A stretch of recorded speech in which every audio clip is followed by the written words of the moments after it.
Hello, everybody, and welcome to 30 Minute Thrive, your go-to podcast for anything and everything HR, powered by MRA, the Management Association. Looking to stay on top of the ever-changing world of HR? MRA has got you covered. We'll be the first to tell you what's hot and what's not. I'm your host, Sophie Bowler, and we are so glad you're here. Now it's time to thrive. Welcome to this episode of 30 Minute Thrive.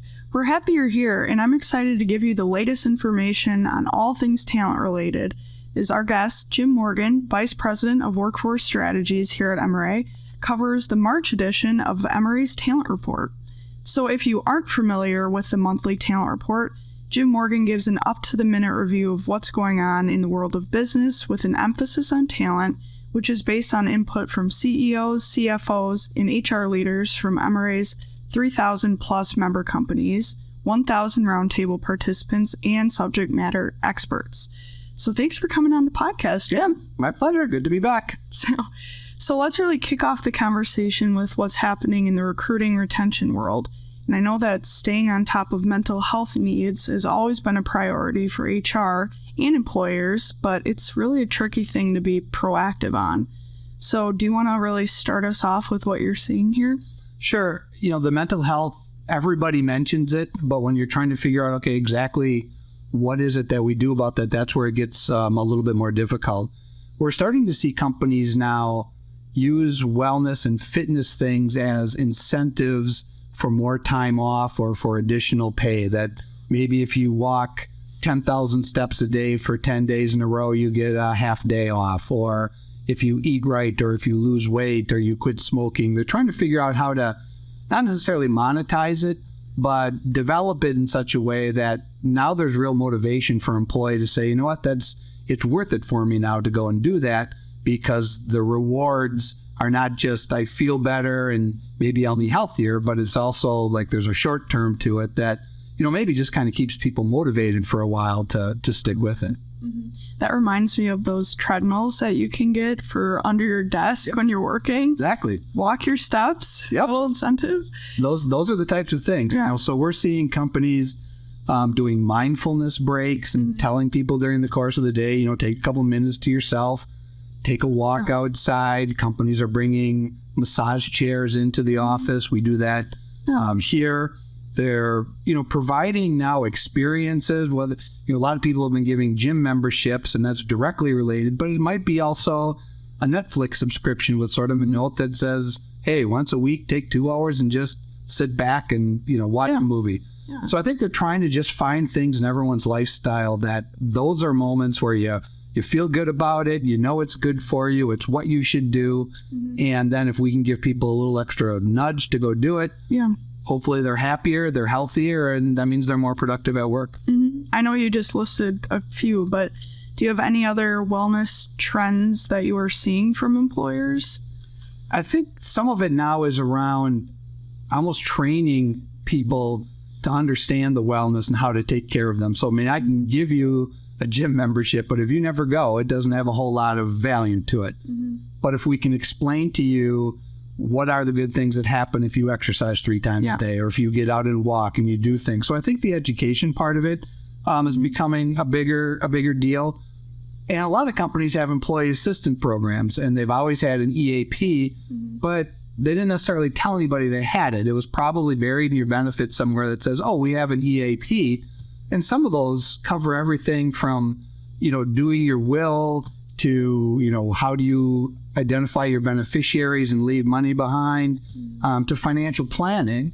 And those are all things that are additional stressors in people's lives. And so, again, if we can figure out how to help them with some of those things, then, you know, that's helpful to the employee as well. Yeah, and I know you've mentioned before, like, for workplace cafes or cafeterias, now employers are replacing some of that food with a healthier option. Yes. May not be. Yep. No more pizza, more apples. Exactly. Well, another topic that I'd like to dive into is your talent thinking section, which I know the importance of training and developing employees was really emphasized this month. So can you expand on that a little bit? Yeah, the learning and development, a couple of things have happened there. And we'll talk a little bit about emerging leaders, I think, in a minute, because that's been another big part of it. Mm-hmm. But the shift that's taken place in the workforce right now generationally has been a big one. And the expectations of people in the workplace, especially managers and supervisors, have changed. So now you're watching all of the baby boomers begin to exit, finally, and they're being replaced by a smaller generation, which means we're dipping into the next one, which are the millennials. And a lot of them are now being pushed into a leadership position earlier than perhaps I would have been. I might have had 20 years on the job to watch other people, as I say, watch other people make mistakes, so I didn't have to make my own, and then hopefully be smarter as a leader when I got there. And some of the younger folks are not getting that same amount of time to do it. So there's a training issue around that we can talk about. And the second part is, I think for a lot of hiring managers and supervisors, especially those that have been at it for a long time, their job has changed dramatically. It's changed because of the shortage of people we have, so they have to be much more involved now in recruiting and retention and making sure their people feel satisfied in their job and that they want to stick around. And they've also had to take on more of a role in the entire employee. It's not that I'm just going to evaluate you on your ability to get your work done and your innovation at work. Now it's, what's your mental health? Is there any stress in your life? Is something happening that we need to know about that maybe we can help accommodate it? And so their life has changed quite a bit too, and trying to help them understand that they need to understand the younger employees. They're not better, they're not worse, they're different. And what they want is very different. And you can complain about it, but you're also the people that are saying, I need more people to come work for me because I'm working too much. All right. But if you want us to help you find new people, then you've got to understand how to talk to those people, communicate with those people, and keep those people happy, because if they leave, you're back to having too much work again. So all of that falls into that learning and development sort of bucket that says, what do people have to deal with now, and how are we as an employer going to figure out how to train them in that? Yeah. And can you give some examples of what companies are actually doing with that information?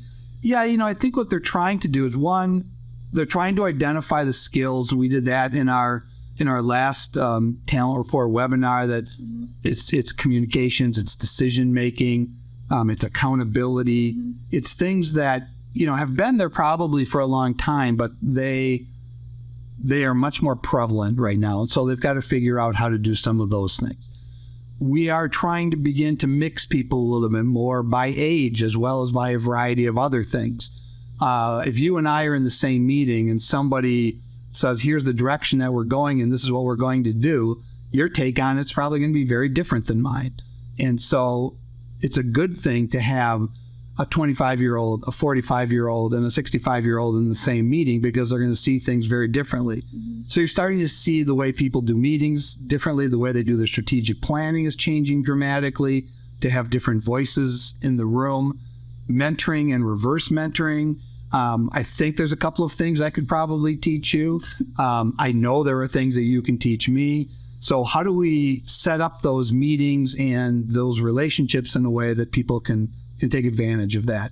So we're trying to take that, this is what we need, and now how do we work it into the daily work? Because if we just say, Jim, Sophie, you two should talk to each other once in a while, that might happen and it might not.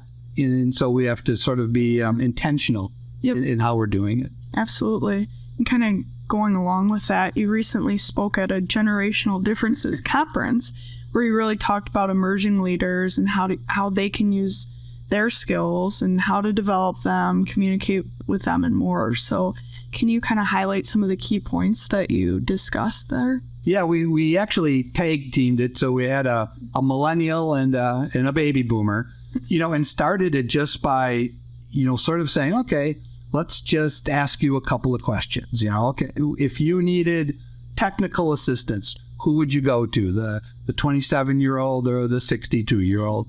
If you wanted help with strategic planning, which one would you go to? If you had a financial question, if you needed a project manager, if you wanted to understand what TikTok was, and went through a series of questions where some of them are pretty obvious and they're correct, and some of them you might, be wrong, that you're just assuming that, well, he's never been on TikTok because he's this age, but she's been on TikTok because she TikTok. one of the biggest generational differences. It's a tic-tac to me. It's a tic-tac to you. It's hard to say. It is. And, I've been saying tic-tac longer than I've been saying tic-tac. So, all right, showing my age. Well, one of us more likely to have, that type of experiences as well. So, we started with that, just trying to get people to say, what sort of opinions, what biases do we have already? Mm-hmm. I just assume a 25-year-old can do technology. Yeah. There's probably a 90% chance you're right, but there's some 25-year-olds who never bothered. Right. So, and there are 60-year-olds who got into it as soon as it came and they love it. Mm-hmm. So just trying to get people to think just because they look like this age, doesn't necessarily mean that that's what's right. Mm-hmm. And then, we introduced ourselves kind of in a joking way, saying, okay, what's your impression, of this person? And I can, say, well, they're on TikTok too much. Okay, that's just my opinion. And then I get to hear the rebuttal on that says, what you can learn on TikTok? And yeah, okay, that's legit. And saying, okay, you got to speak up more because you have really good opinions and, you're not necessarily sharing them with people. And so some of it is constructive and some of it is, just in good humor. And, the young person can look at me and say, God, your memos are way too long. Mm-hmm. You have these long paragraphs, just like get to the bullet points and let's be done with it. Mm-hmm. Or joking when I say, hey, did you see the commercial or what? And they're looking like, why in the world are you watching commercials? How dumb can you be? So some of those are just sort of like understand people's different, where they're at, how they consume things, technology, television, radio, music, just very different things. So just, try to open up their minds a little bit to saying, let's think about some of these things before we just run and make, assumptions of what's happening. Absolutely. And in terms of communicating with emerging leaders or developing them, what do you really think members ought to be thinking about? I think we've lived in a world for so long that, usually there was a primary form of communication. Mm-hmm. At one point it might have been actually having to make copies of something and stick it in everybody's actual mailbox. And then we knew all the staff got it. Mm-hmm. And then we sent out all emails, emailed to all staff saying, okay, here it is. And we assumed everybody got it. We faxed it to people and we assumed everybody got it. And we're in a world now, especially with these 4 generations, that, if I said to you, what's your primary way that you would like me to communicate with you? So if I said, I want to get a hold of you and I want a quick answer, how would you want me to communicate with you? Text me. Text me. And that's spot on. And I might say, I would probably say text me at this point too, mostly though because I'm adapting to other people. But I would have said, normally I would have said email me because that will be the fastest way to get a hold of me. But what companies now are having to deal with is if your primary way of communicating is texting and mine is email and others might be on our system and so they want it in chatter and others say, if you could just do a video and I could watch it, that's easier. And quite frankly, if you recorded it, I can listen to it while I'm driving or something like that. So that's 5 different ways of communicating the same message, trying to make sure that it gets to everybody. Right. And I think we have to understand that if there's a primary way of communicating with people, that's the way that they're going to consume it.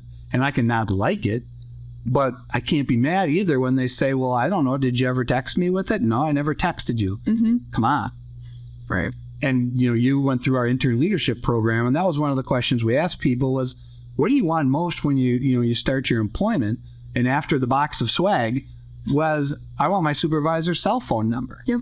And that's a huge, you might have a 55-year-old, like, I'm not giving my cell phone number to a 25-year-old. They're going to call me from the bar on Saturday night. That's not the point of it. What probably you're looking for is, I need an answer to a question and I want it quick. Absolutely. And if I text you, I bet I get a response from you. Mm-hmm. I can attest to that. Yeah. So, there you have it. So I think, they're having to try to begin to figure out how do we communicate with everybody in a way that they will actually consume what it is that we want them to consume. For sure. Because like I said, I can throw out 1,000 messages, but if I'm putting my messages on commercial TV, you're not ever going to see it. Right. And if you're putting everything on Spotify, I might never hear it.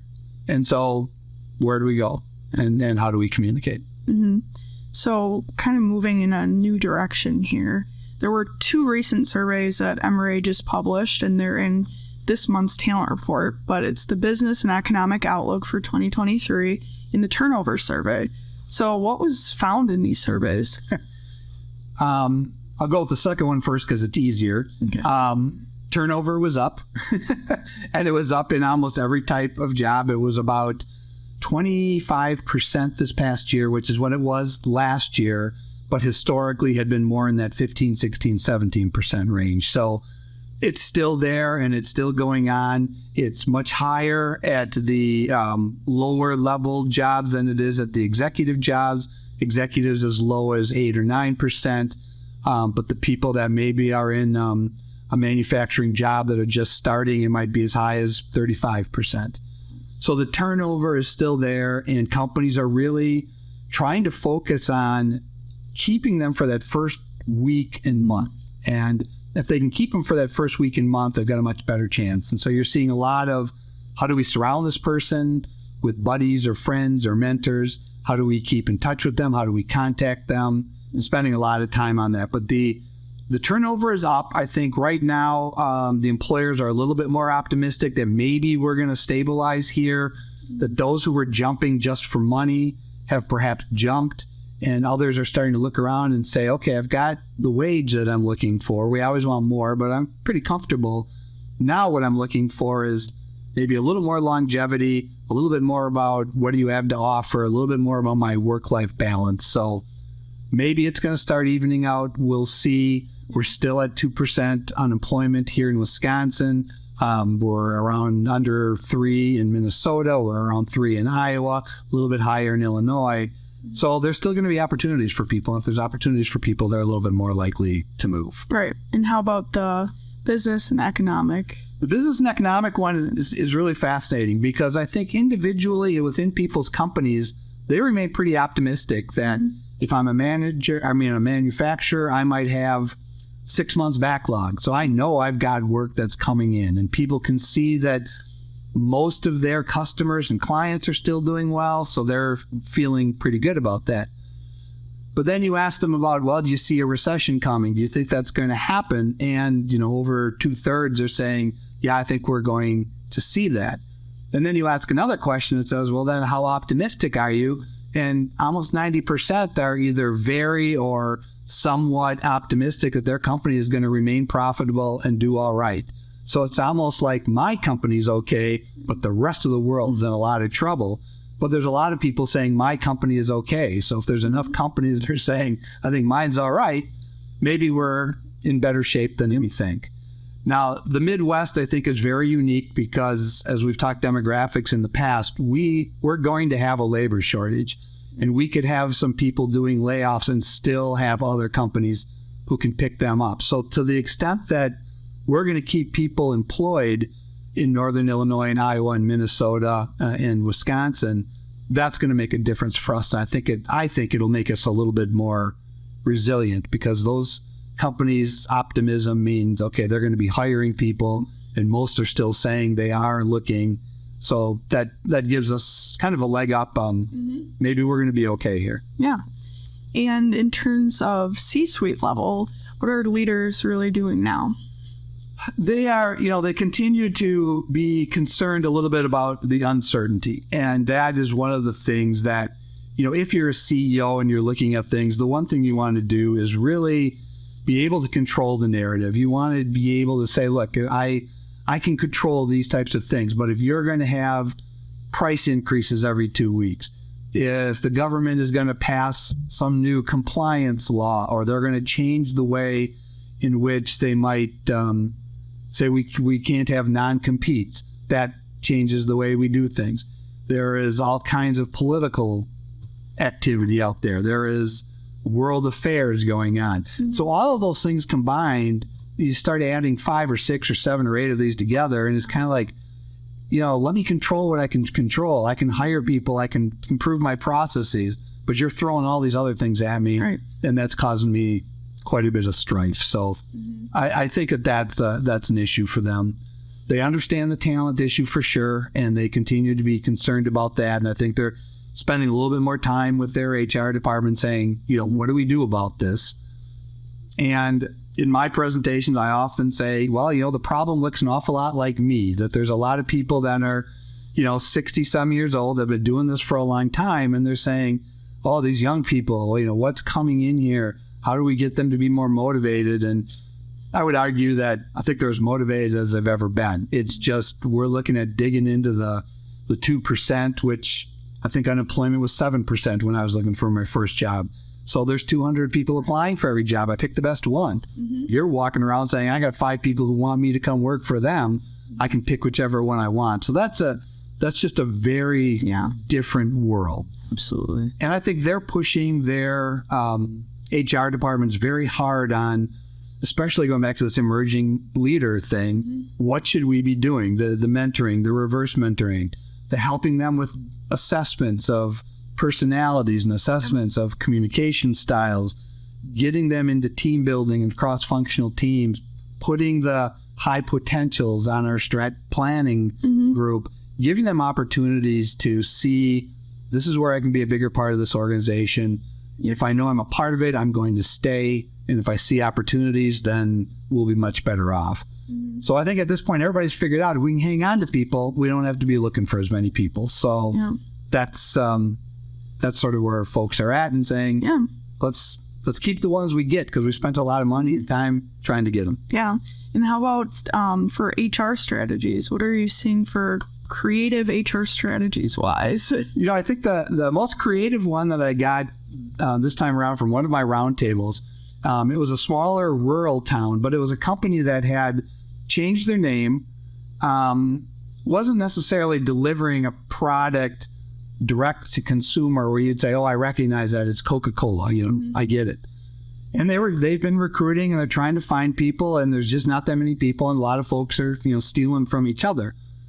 And they decided to really, as an effort to try to get their name back out there and remind people that they were in town, basically held a community event. And it was just sort of like a community fair. They had games for the kids. They had, drink tickets. They had a tent. They had all kinds of fun activities for people to do, and just said, come on in. We want to celebrate the community and we'll see what happens. Yeah. And then near where the drink tickets were, they had set up a booth that just explained who their company was and what they did. And, they had job applications there as well. And what they found was, one, people didn't know they were there and they were picking up brochures and saying, wow, this is really interesting. But they also got 25 employees out of the deal from the applications that were picked up. Yeah. And these weren't even necessarily people that were looking, but they saw it.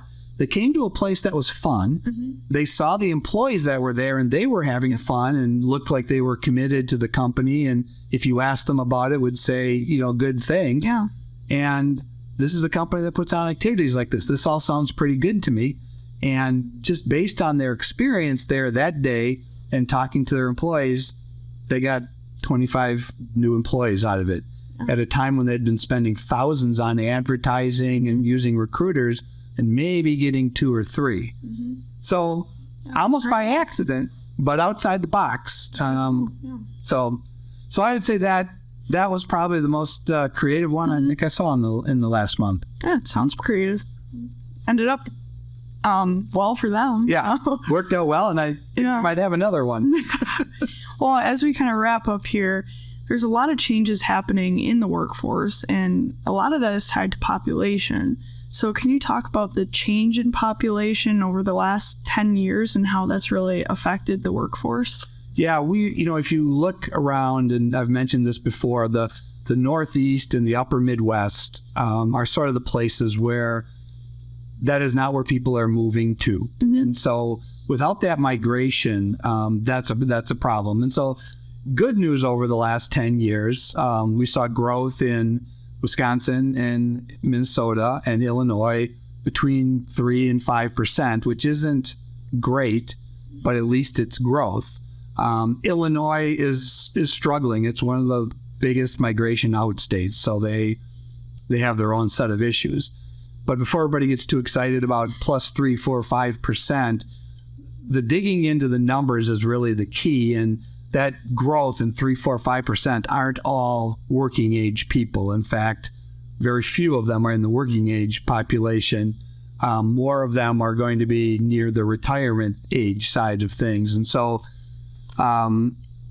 it could be worse. But most of the states, especially when you go south and when you go west, are having more growth than that. Most of it is around hot spots when you see the Portlands and the Denvers and the Carolinas and Austin, Texas. That's where people are going. And we don't necessarily have one of those in some of our states. Minneapolis, St. Paul is a draw. It's a hub. But that's really about the only one for Minnesota. Milwaukee's trying hard. Madison's doing a good job. But they still don't compete with that sort of national buzz about some of those other places where you might just say, that looks like a cool place and that's where I'm going. I'll find a job. I'll figure it out when I get there. Because you can do that because you know that there will be a job there somewhere. Yeah. Well, looking to the future a little bit, can you give us a sneak peek on April's talent report? Yeah, we're going to be looking at employee engagement. And as I know others have talked about here, last year was a really big, let's go recruit.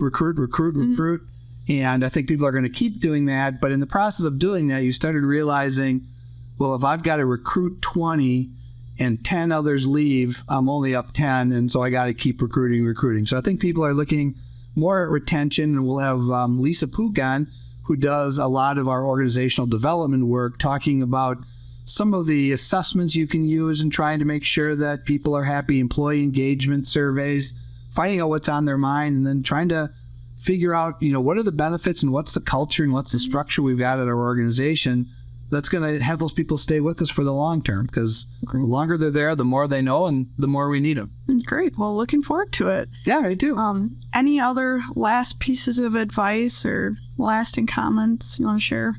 I think people got to just, dig in and keep fighting. I think the creativity is going to be key. It's just, it's the party. It's figuring out what's the niche group that we want to go after. It's finding a new place to go look for people. It's not going to end. And so people are going to have to just keep working at it, and that's exhausting. Sorry about that, but the creative ones are winning, and they're successful. Yeah. Well, I want to thank you for being on 30 Minute Thrive today and really sharing this month's talent report with us. So if you liked our chat and topic today, make sure you share this episode, leave a comment, leave a review. Consider joining MRA if you aren't a member already. We have all the resources you need in the show notes below, including Jim's bio, his LinkedIn profile. So if you want to get in touch with him, I'm sure he'll be happy to chat with you. Otherwise, thank you for tuning in today, and we will see you next week. And that wraps up our content for this episode. Be sure to reference the show notes where you can sign up to connect for more podcast updates. Check out other MRA episodes on your favorite podcast platform. And as always, make sure to follow MRA's 30 Minute Thrive so you don't miss out. Thanks for tuning in, and we'll see you next Wednesday to carry on the HR conversation.